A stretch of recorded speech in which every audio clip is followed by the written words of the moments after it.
Hello বন্ধুরা, অগ্নি studio YouTube চ্যানেলে আপনাদের স্বাগত জানাই। আশা করছি আপনারা সকলে ভালো আছেন। শারদীয়ার আগাম শুভেচ্ছা রইল সবার জন্য।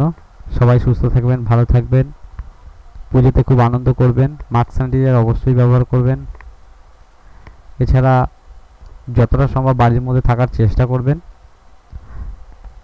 তো চলুন দেখে নেওয়া যায় আজকের টপিকটা কি। আজকে যে ব্যাপারটা নিয়ে আলোচনা করব সেটা হচ্ছে আমাদের এমপ্লয়মেন্ট ব্যাংকে কিভাবে আমরা নাম নথিভুক্ত করব। তো এমপ্লয়মেন্ট ব্যাংকটা মোটামুটি সবাই জেনে গেছেন যে এমপ্লয়মেন্ট ব্যাংক কি। তো আরেকবার আমি সংক্ষেপে বলে দিচ্ছি। যেমন দেখুন, আগে আমরা এমপ্লয়মেন্ট এক্সচেঞ্জে গিয়ে আমাদের নাম নথিভুক্ত করতাম।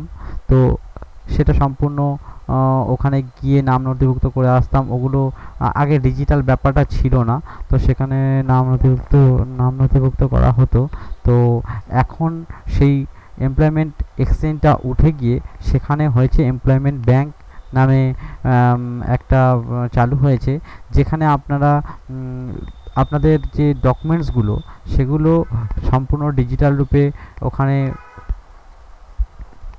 থাকবে এবং আপনাদের ওখান থেকে একটা ইউজার আইডি এবং পাসওয়ার্ড দেওয়া হবে।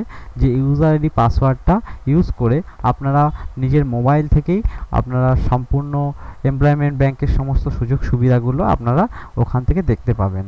তো চলুন জেনে নেওয়া যাক সেই এমপ্লয়মেন্ট ব্যাংকে আমাদের নাম নথিভুক্ত করতে গেলে আমাদের কিভাবে ফর্ম ফিল আপ করতে হবে, কী সাইডে যেতে হবে।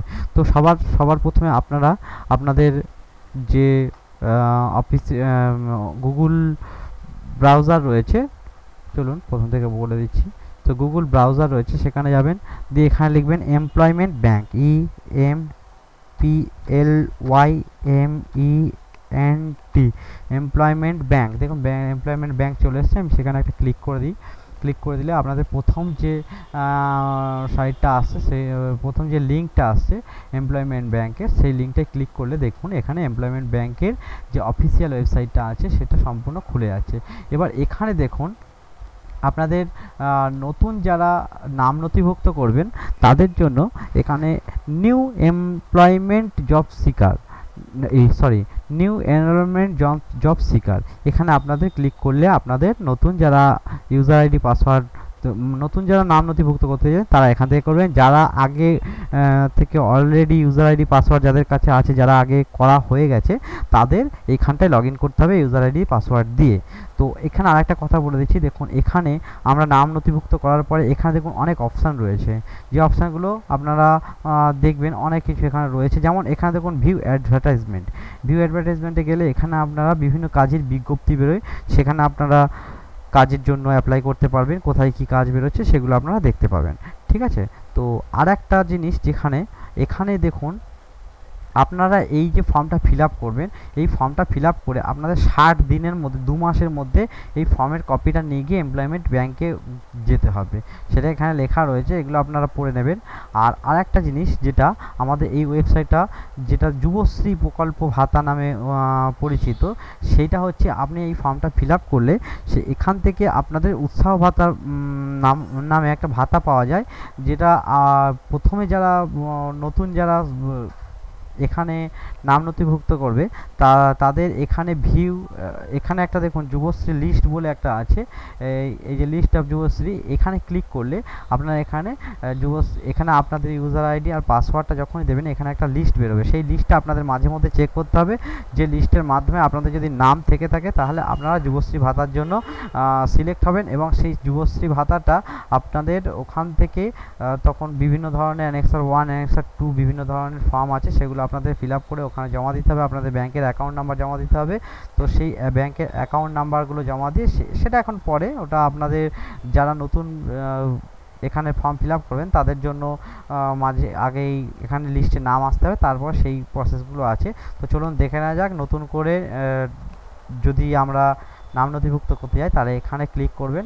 এখানে যখনই ক্লিক করবেন এখানে টার্মস অ্যান্ড কন্ডিশন আছে, যেটা অবশ্যই পড়ে নেওয়া দরকার। তো আপনারা অবশ্যই এখানে পড়ে নেবেন। পড়ে নিয়ে যদি আপনাদের এখানে রাজি থাকেন তাহলে এখানটায় টিক মার্ক করবেন যে আমি এই এখানে যা আছে এতে আমার অনুমতি আছে। তো সেখান থেকে আপনি অ্যাকসেপ্ট অ্যান্ড কন্টিনিউ ক্লিক করবেন। অ্যাকসেপ্ট অ্যান্ড কন্টিনিউ ক্লিক করলে তখন আপনাদের এখানে একটা ফর্ম দেওয়া হবে, যে ফর্মটা ফিল আপ টোটাল আপনাদের ফিল আপ করতে হবে। ফর্মটা খুবই সহজ, তো আপনারা সেখানে ফর্মটা ফিল আপ করবেন। তো এখানে দেখুন ফর্মটা ফিল আপ করার জন্য যেখানে যেখানে লাল টিক মার্ক স্টার মার্ক দেওয়া রয়েছে, স্টার মার্কগুলো অবশ্যই ফিল আপ করতে হবে। যেগুলো স্টার মার্ক দেওয়া নেই সেগুলো আপনি ফিল আপ করতেও পারেন, নাও করতে পারেন। তো এখানে আপনাদের নাম দিতে হবে। তো নাম ধরুন আপনি লিখলেন একটা যে কোনো বাপন মণ্ডল, ঠিক আছে, বাপন মণ্ডল, MONDAL মণ্ডল, ঠিক আছে। এখানে বাবার নাম দিয়ে দিলেন, যা হোক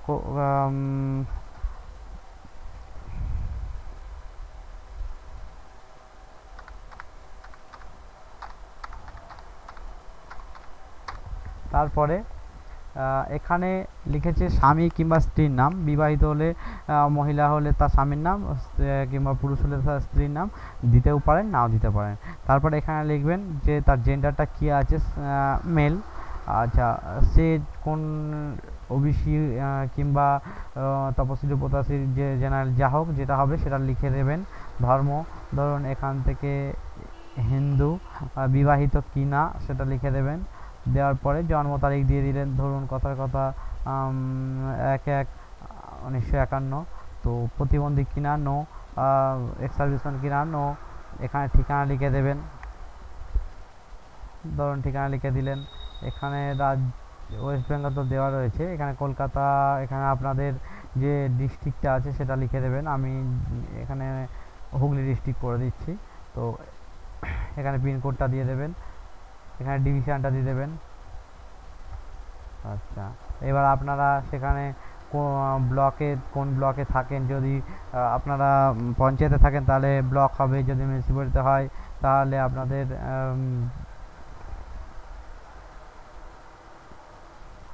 মিউনিসিপ্যালিটিটা লিখে দেবেন, মিউনিসিপ্যালিটি সিলেক্ট করে দেবেন। এখন মগরা হুগলি চিচুড়া ব্লক করে দিলাম। এখানে মোবাইল নাম্বারটা দেবেন, ইমেল আইডি যদি থাকে দেবেন, না থাকলে দিতে হবে না। এগুলো সবই অপশনাল, এগুলো দিতেও পারেন, নাও দিতে পারেন। তো এরপরে আপনাদের আসছে শিক্ষাগত যোগ্যতা। তখন শিক্ষাগত যোগ্যতা যদি আপনি 12 পাস করেন, 12 পাসে কোন বোর্ড থেকে করছেন কথা একটা যে কোনো দিয়ে দিলেন। এখানে ইয়ার অফ পাসিং সেটাও করে দিলেন। কথা আমি নর্মালি এগুলো দিয়ে দিচ্ছি, এগুলো আপনাদের দেখানোর জন্য। কত পার্সেন্ট নাম্বার পেয়েছেন সেটা করে দিলেন। এরপরে যখন দেখবেন এখানে অ্যাড নিউ চলে আসবে, অ্যাড নিউ করলে আপনার এরপরে আর কি কি যোগ্যতা আছে সেগুলো সব এখানে পরস্পর ফিল আপ করতে পারবেন। তো পরস্পর ফিল আপ করে এরপরে আসছে আপনার ভাষাটা আপনি কি কি ভাষা জানেন। এখানে ধরুন কথা বাংলা জানি, লিখতে পারি, পড়তে পারি, লিখতে পারি, বলতে পারি, এগুলো সব ঠিক করবেন আমরা যেগুলো পারবেন, ঠিক আছে। তারপরে এখানে অ্যাড নিউ করে আপনি যদি অন্য কোনো ভাষা জানেন, যেমন হিন্দিটা যদি জানেন তাহলে সেটা লিখবেন, যে পড়তে পারলে ঠিক দেবেন, লিখতে পারলে সেটাও ঠিক দেবেন, যেটা পারবেন সেটা ঠিক দেবেন, যেটা পারবে না ঠিক দেবেন না। তারপর আবার অ্যাড নিউ করে আপনি আবার যতগুলো ভাষা জানেন সেগুলো সব পরপর এরকমভাবে করবেন। করার পরে এরপরে দেখুন লেখা আছে শারীরিক পরিমাপ।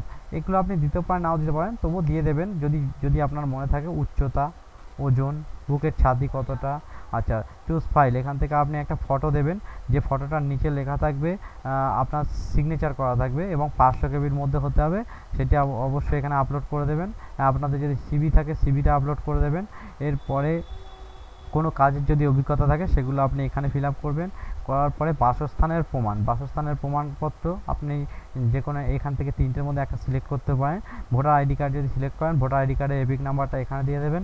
এরপরে আসছে এখানে দেখুন আপনি যদি দেশের মধ্যে থাকেন তাহলে এখানে দিয়ে দিলেন, কিংবা আপনি যদি বাইরে কোথাও থাকেন সেটা দিয়ে দেবেন অবশ্যই।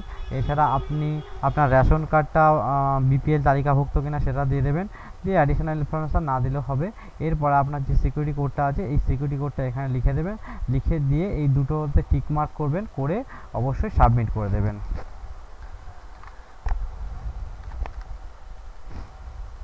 যেমনভাবে আছে, যেমন ছোট হাতের বড় হাতের যেমনভাবে আছে তেমনভাবে করবেন, করে টিক মার্ক দিয়ে দেবেন। দিয়ে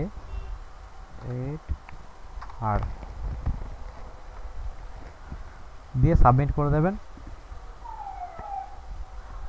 এখানে আমি যেহেতু ভোটার আইডি কার্ডটা দিয়েছি, তার এপিক নাম্বারটা এখানে দিইনি বলে হচ্ছে না।